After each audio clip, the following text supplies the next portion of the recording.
1998లో సైబరాబాద్ నిర్మాణానికి అడుగులు పడ్డాయి. 2004లో ఔటర్ రింగ్ రోడ్డు, 2007లో ఎయిర్పోర్టుకు అడుగులు పడ్డాయి.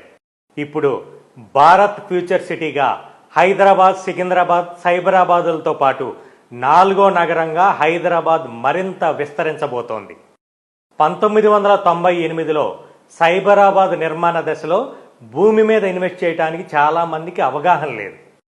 2004లో ఔటర్ రింగ్ రోడ్డు ప్రారంభ దశలో కొంతమందికి అవగాహన వచ్చి భూమి మీద ఇన్వెస్ట్ చేశారు, లాభపడ్డారు. 20 సంవత్సరాల తర్వాత అప్పుడు ఇన్వెస్ట్ చేయలేకపోయిన వారి కోసం regional ring road, future city పేరుతో మరో అవకాశం వచ్చింది. 98లో కూడా సైబరాబాద్ అది అయ్యేదేనా అన్నారు. ఔటర్ రింగ్ రోడ్డు అప్పుడు కూడా అంత దూరంలో ఇప్పుడు రోడ్డు అవసరమా, ఇక్కడ కొంటే ఏం ఉపయోగము అన్నాడు. ఇప్పుడు అంటుంటారు ఫ్యూచర్ సిటీయా అది మీకు అని. కానీ అనేవాళ్ళు అనుకునే ఉంటారు, వినేవాళ్ళు వింటూనే ఉంటారు, కొనేవాళ్ళు కొని లాభపడుతూనే ఉంటారు. మరి మీ ఆలోచన ఎలా ఉంది? ఎక్కువగా ఆలోచించడానికి లేదు. పూర్తి ప్రణాళికాబద్ధంగా నిర్మిస్తున్న ఈ 4వ నగరం అయిన ఫోర్త్ సిటీ దగ్గరలో ఎక్కడ కొన్నా ఊహించినంత అభివృద్ధి జరుగుతుంది.